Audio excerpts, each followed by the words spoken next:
Hello everyone, welcome back. तो आज हम जर्नल एंट्रीज का इलस्ट्रेशन नंबर 4 सॉल्व करने वाले from your text book, right.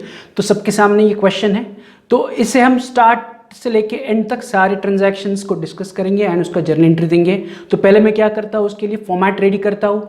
ऊपर मैं लिखूंगा in the books of Sridevi medical store, क्योंकि उन्होंने क्वेश्चन में कहा है कि ये श्रीदेवी मेडिकल स्टोर का क्वेश्चन है, तो मैं ऊपर लिख रहा हूँ in the books of Sridevi medical store. नीचे जर्नल, एंड मैं जर्नल ड्रॉ कर रहा हूँ। 2 या 3 पेजेस के लिए आप भी जर्नल ड्रॉ करके रखो, राइट। हम इसे एक साथ सॉल्व करेंगे, तो सॉल्व विथ मी। तो पहले तो मैं डेट कॉलम में लिख रहा हूँ अगस्त 2019, ये 2019 अगस्त। अब मैं एक एक करके ट्रांजैक्शन पढ़ूंगा एंड उसका जर्नल एंट्री देते जाऊंगा, राइट। सो हम हमेशा की तरह एलिमेंट डिस्कस करेंगे, डेबिट क्रेडिट डिस्कस करेंगे and then journal entry pass करेंगे, राइट। तो फर्स्ट ट्रांजैक्शन वो कह रहे हैं Sridevi started business with own cash 90,000, stock of goods worth rupees 40,000, machinery worth rupees 70,000 and borrowed money 50,000 from her friend Konika at 12% per annum, right। तो फिर से यहां पर इस फर्स्ट ट्रांजैक्शन में 2 अलग अलग हिस्से हैं, तो मैं 2 अलग अलग हिस्से की 2 अलग अलग जर्नल एंट्रीज दूंगा।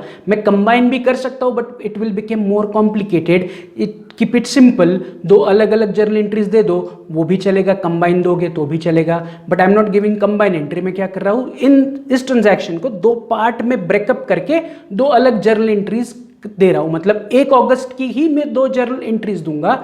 एक मैंने जो अपने पैसों से बिजनेस स्टार्ट किया उसका, एंड दूसरा मैंने कोनिका से जो पैसे बोरो किए उसका, राइट। तो अब मैं पहला हिस्सा सिर्फ कंसिडर कर रहा हूं, राइट। जो पहला हिस्सा है मैं फिर से पढ़ रहा हूं, Sridevi started business with own cash 90,000, stock of goods 40,000, machinery worth rupees 70,000। बस, एंड के आगे वाला हिस्सा हम बाद में डिस्कस करते हैं, राइट। तो अकॉर्डिंग टू दिस, ये हमने बहुत बार किया हुआ है, फिर से वही है कि जो श्रीदेवी है उसने बिजनेस स्टार्ट किया, और बिजनेस स्टार्ट करने के लिए उसने cash lie, stock of goods लाए एंड मशीनरी लाई। तो ये 3 मेरे एलिमेंट बन गए। पहला एलिमेंट बन गया कैश अकाउंट, दूसरा बन गया stock of goods account and तीसरा एलिमेंट बन गया मशीनरी अकाउंट। अब ये तीनों चीजें मैंने बिजनेस में लाई टू स्टार्ट माय बिजनेस, मतलब मेरा चौथा एलिमेंट बन गया कैपिटल अकाउंट, यस और नो। तो मेरे 4 एलिमेंट बन गए। फर्स्ट ट्रांजैक्शन का पहले हिस्से में श्रीदेवी ने बिजनेस स्टार्ट किया with cash, stock of goods and machinery. तो ये 3 एलिमेंट है और ये तीनों चीजें बिजनेस में आ रही है एज श्रीदेवीज कैपिटल। तो चौथा element is capital account, right. अब डेबिट क्रेडिट की बात करें तो बिजनेस में जो जो चीजें आ रही है वो सारी debit and automatically capital credit, यानी कि cash debit, stock of goods account debit, right, machinery account debit and capital credit, right. तो इन डेबिट क्रेडिट के साथ मेरी पहली जर्नल एंट्री या 1 तारीख की या 1 अगस्त की जर्नल एंट्री बनेगी cash account debit 90,000, stock of goods account debit 40,000, machinery account debit 70,000, तीनों मिला के to capital account 2 lakh, right. तो श्रीदेवी ने 2 लाख रुपया कैपिटल से बिजनेस स्टार्ट किया। इसमें मैंने कोनिका से लिए हुए उधार पैसे की एंट्री नहीं की, तो इसका मैं नरेशन लिख रहा हूं, being started business with cash, stock of goods and machinery, right. तो ये मेरा पहले तारीख के ट्रांजैक्शन का पहला हिस्सा हुआ। अब मैं आगे वाला हिस्सा पढ़ रहा हूं। आगे वो कह रहे हैं and borrowed money 50,000 from her friend Konika at 12% per annum. तो इसी ट्रांजैक्शन में अब वो अगला हिस्सा कह रहे हैं कि आपने कोनिका नाम की आपकी कोई फ्रेंड है, राइट। आप श्रीदेवी हो, आप बिजनेस कर रहे हो, तो आपने आपके फ्रेंड से 50,000 रुपीज क्या किए, बोरो किए मतलब उधार लिया, कर्जा लिया। तो क्या कर्जा लिया, कैश। तो my first element became cash account, yes और नो। अब ये जो मैंने पैसा लिया, इसके बदले में मैंने कुछ दिया क्या, नहीं, मैंने उधार लिया है। तो किससे उधार लिया है, कोनिका से उधार लिया। तो my second element became Konika loan account. मैं सिर्फ कोनिका नहीं कहूंगा, कोनिका से मैं उधार ले रहा हूं, so I am writing Konika loan account as my second element, right. अब उन्होंने क्वेश्चन में एट द रेट 12% कहा है, एट 12% पर एनम। तो इस 12% पर एनम का हमें अभी कैलकुलेशन नहीं करना है। उस 12% का मतलब है आपने पैसे बोरो किए हैं, उधार लिया है, कर्जा लिया है, लोन लिया है। तो जब भी आप किसी से कर्जा लेते हो, लोन लेते हो, तो आप इस कर्जे पर क्या करते हो, साल के एंड में इंटरेस्ट पे करते हो। तो ये जो 12% वो कह रहे हैं ये इंटरेस्ट है, rate of interest, it is not discount. आपको कोई कर्जा डिस्काउंट पे देगा क्या? 12% डिस्काउंट पे कर्जा लेके जाओ, नहीं। That 12% is rate of interest. That rate of interest और दैट कैलकुलेशन फॉर 12% हम करेंगे जब हम कोनिका को पैसा वापस करेंगे। आज मैं कोनिका से पैसा उधार ले रहा हूं, तो कोनिका कह रही है कि ठीक है 50,000 लेके जाओ, 12% से लेके जाओ। 12% से मतलब क्या कि जब हम कोनिका को पैसा वापस करेंगे तो हम 50,000 प्लस 12% इंटरेस्ट के साथ उसे वापस करेंगे। तो इंटरेस्ट का कैलकुलेशन मुझे अभी करना है क्या? Answer is no. अभी सिर्फ मैं क्या कर रहा हूं, कोनिका से 50,000 रुपीज बोरो कर रहा हूं, कोनिका से मैं 50,000 रुपया उधार ले रहा हूं, तो मैं बस उसी का एंट्री करूंगा। तो जो 12% दिया है उसे इग्नोर करो। Is it clear? तो यहां पर मेरे दो एलिमेंट क्या बने, एक मैंने कैश ली, उधार ले रहा हूं, बोरो कर रहा हूं। क्या बोरो कर रहा हूं? कैश। तो मेरा पहला एलिमेंट बना कैश।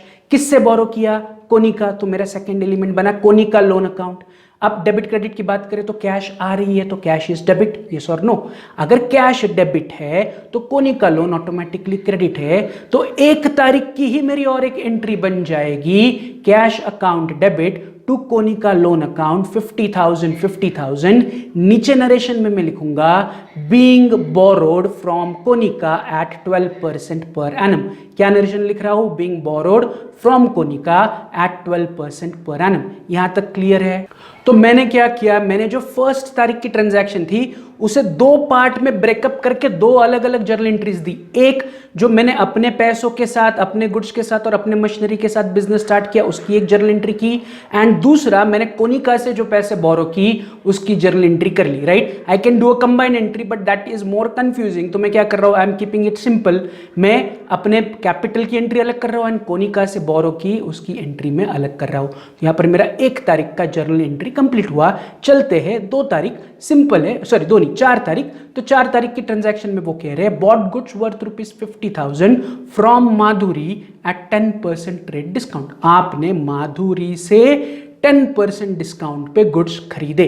तो फिर से मैं 2 एलिमेंट यहां पर सेग्रीगेट कर रहा हूं। एक, गुड्स खरीद रहे हो तो गुड्स यानी कि purchase account is my first element. किससे खरीदा? माधुरी से। Did I paid money? तो उन्होंने नहीं कहा है, मतलब Madhuri account is my second element. Simple, goods purchase account is first element and Madhuri account is second element. अब डेबिट क्रेडिट की बात करें तो गुड्स खरीद रहा हूं, purchases account will be debited, तो परचेस अकाउंट डेबिट। एंड अगर परचेस डेबिट है तो माधुरी is the giver of the goods, तो माधुरी ऑटोमेटिकली क्या बन जाएगी? क्रेडिट। तो गुड्स यानी कि purchase debit, Madhuri is credit. तो ये डेबिट क्रेडिट मेरे सेग्रीगेट हो गए। अब जब मैं एंट्री दूंगा तो एंट्री देने से पहले I have to subtract the discount and then I have to write the amount, क्योंकि यहां पर ट्रेड डिस्काउंट इन्वॉल्व है। तो मैं रफली क्या कर रहा हूं, डिस्काउंट का कैलकुलेशन कर रहा हूं।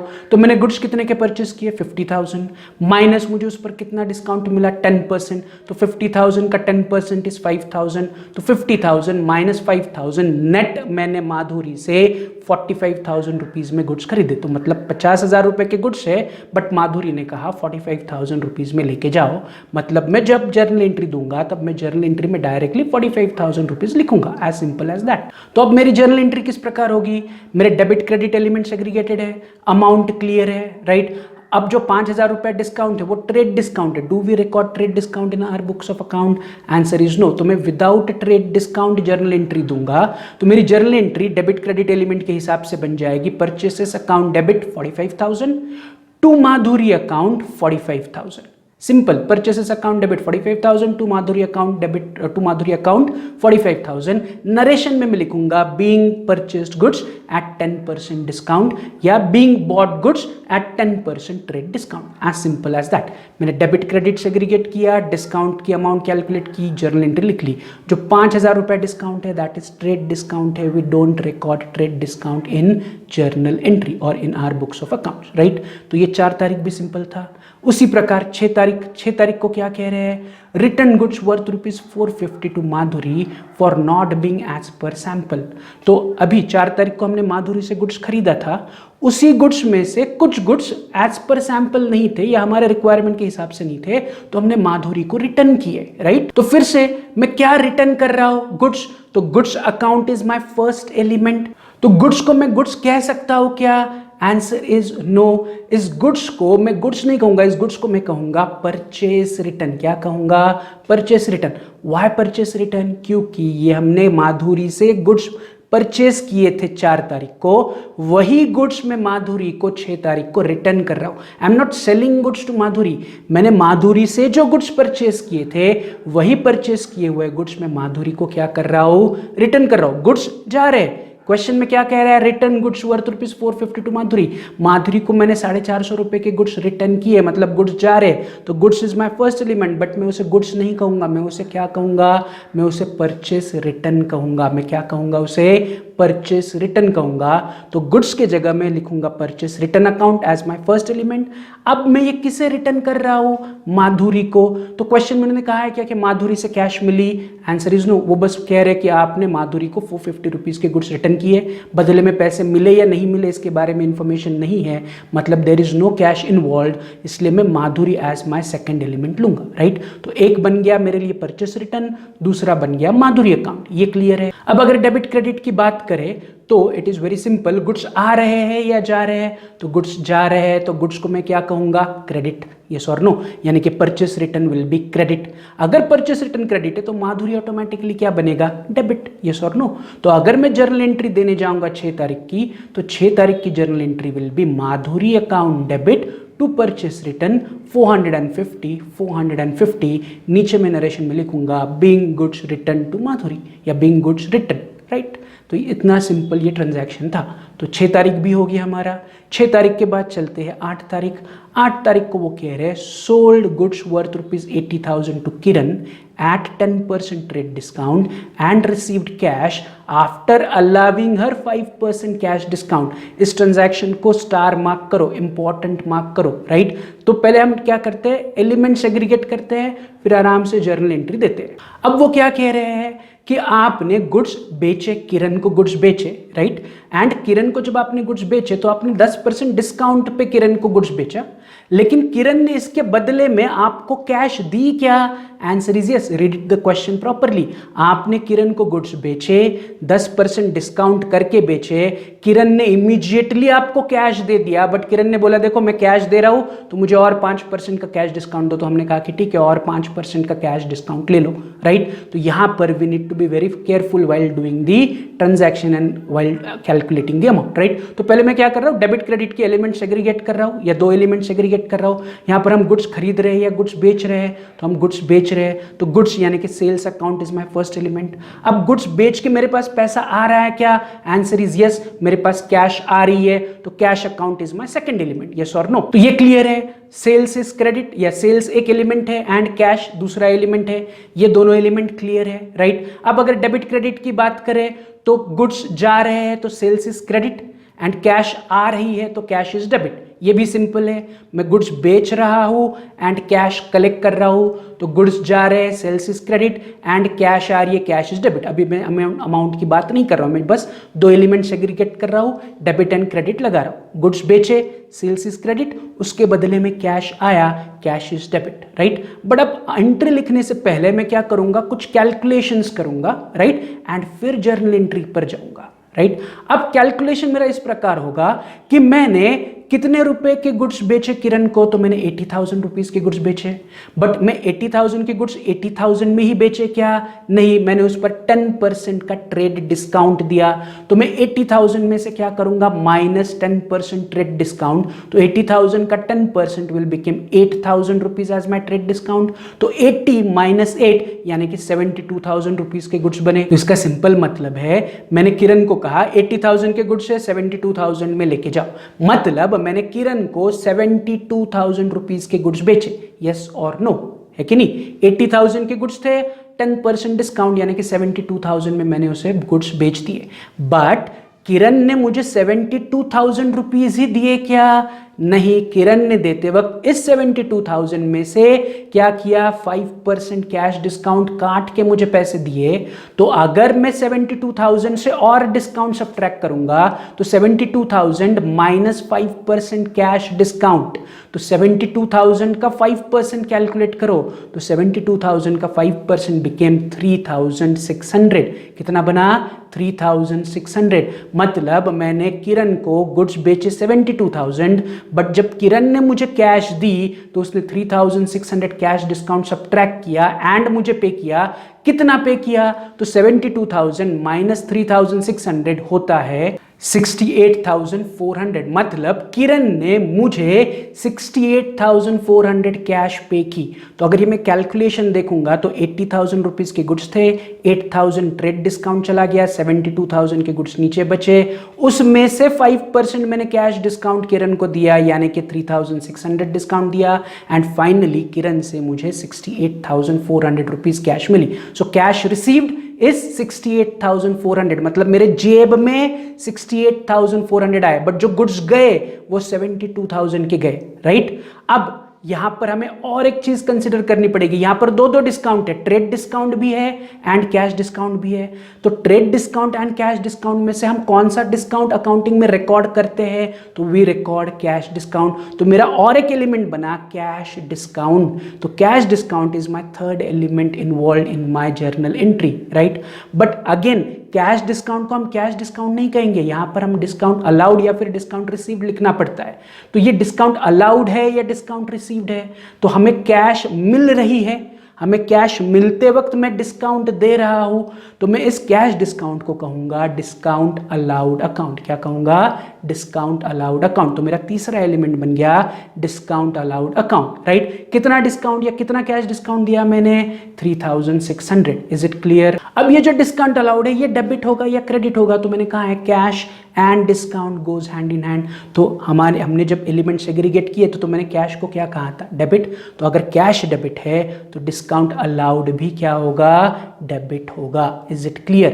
तो यहां पर मेरे तीन एलिमेंट बन गए, cash debit, sales credit and discount allowed debit, right. तो जब मैं जर्नल एंट्री देने जाऊंगा तो मैं पहले डेबिट की एंट्रीज लिखूंगा, फिर उनकी total will be my credit. So my entry will be like this, entry for 8 तारीख, कैश अकाउंट डेबिट 68,400, क्योंकि मुझे कैश 68,400 ही मिली, राइट।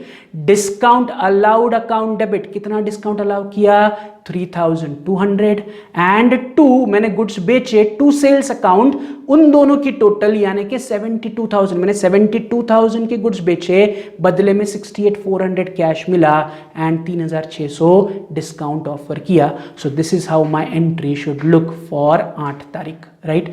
नीचे अब मैं नरेशन लिखते वक्त लिखूंगा being goods sold at 10% discount and received cash after 5% cash discount. Being goods sold at 10% TD and cash received after 5% CD. As simple as that. यहां तक क्लियर है। आगे बढ़े, 8 तारीख के बाद 13 तारीख। 13 तारीख काफी सिंपल ट्रांजैक्शन है। पेड फॉर रेंट ₹4,000, मैंने 4,000 रुपया रेंट पे किया।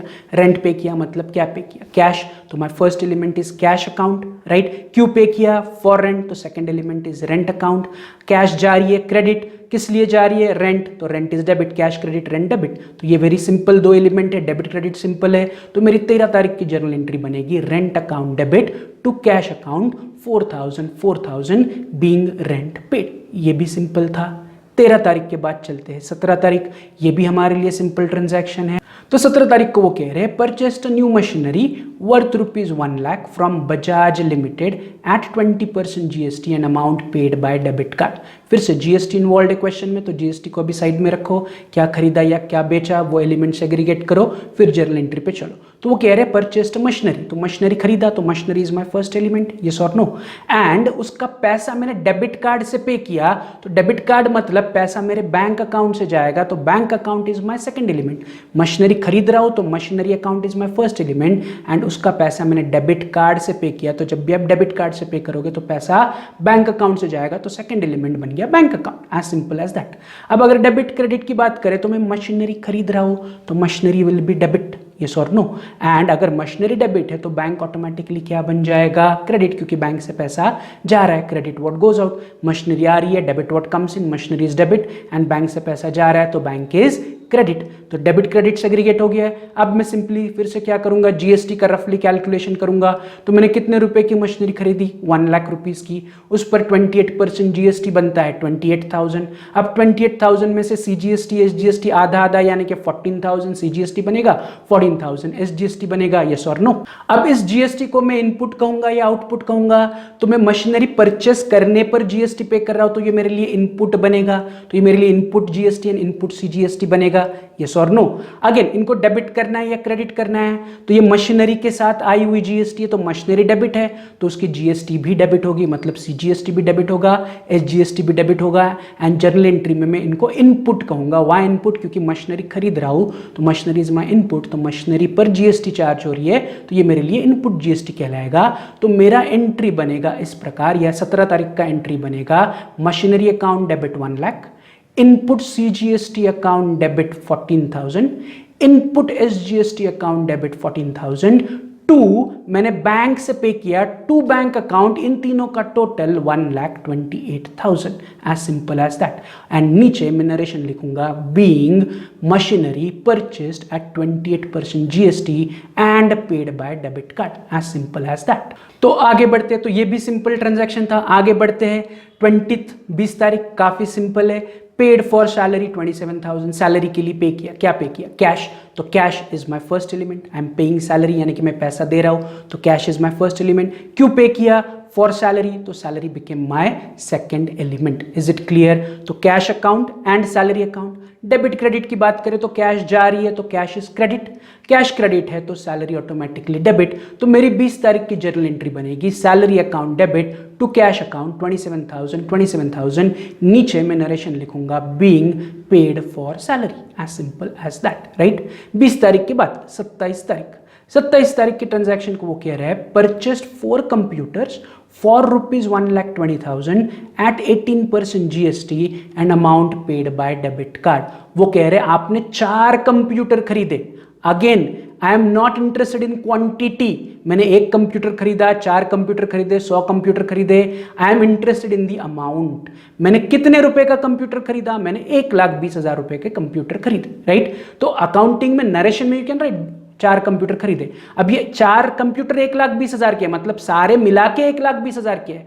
It is not 1,20,000 each, 1,20,000 each नहीं बोला है, मैंने चारों कंप्यूटर मिला के 1,20,000 में खरीदे, राइट। तो जब मैं एलिमेंट सेग्रीगेट करूंगा तो क्या खरीद रहा हूं मैं, कंप्यूटर, तो computer account is my first element. And इसका पैसा मैंने पे किया क्या, यस, कैसे पे किया, डेबिट कार्ड से, मतलब bank account is my second element. तो फिर से computer is first element, bank is my second element. Debit credit की बात करें तो कंप्यूटर खरीद रहा हूं तो कंप्यूटर इज डेबिट, राइट। अगर कंप्यूटर डेबिट है तो बैंक ऑटोमेटिकली बन गया क्रेडिट, तो एक डेबिट है तो दूसरा क्रेडिट मिल गया, यस और नो। अब हम सिंपली क्या करेंगे, जीएसटी कैलकुलेट करेंगे। तो 1,20,000 पर 18% जीएसटी कैलकुलेट करनी है, तो 1,20,000 का 18% हुआ 21,600।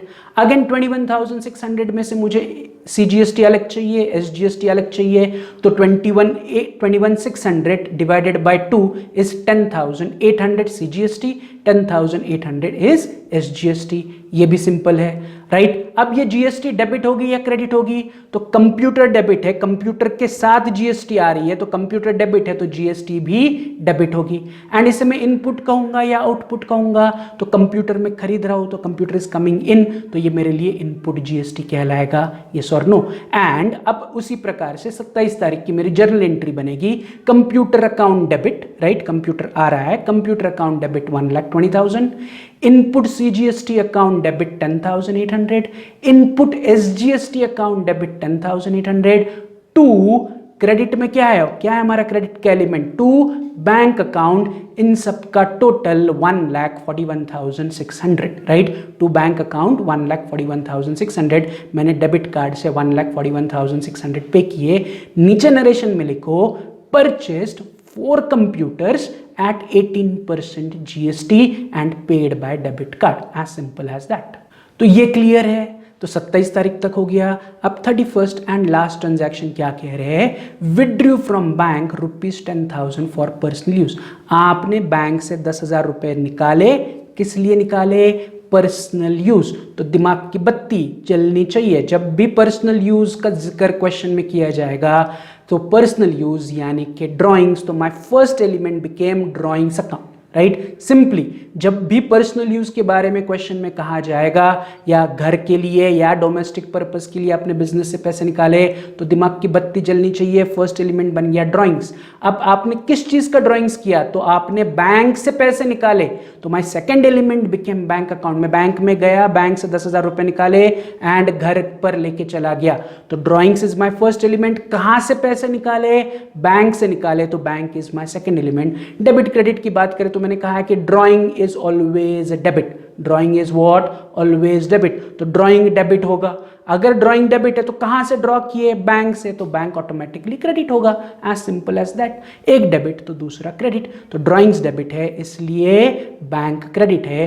एंड मेरी 31 तारीख की जर्नल एंट्री बन जाएगी, drawings account debit 10,000 to bank account 10,000।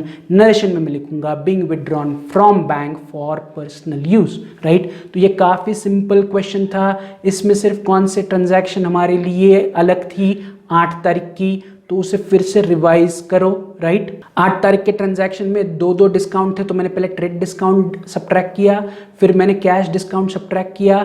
Entry जब मैंने की तब मैंने कैश डिस्काउंट को रिकॉर्ड किया, मैंने ट्रेड डिस्काउंट को रिकॉर्ड नहीं किया। This was a take away from our this question. तो आज हमारा यही क्वेश्चन कंप्लीट करते हैं, राइट, यही रुकते हैं। आपका होमवर्क बस इतना है कि जर्नल का टोटल करो, दोनों साइड का टोटल आपका सेम आना चाहिए। It is just mathematical calculation, do on your own.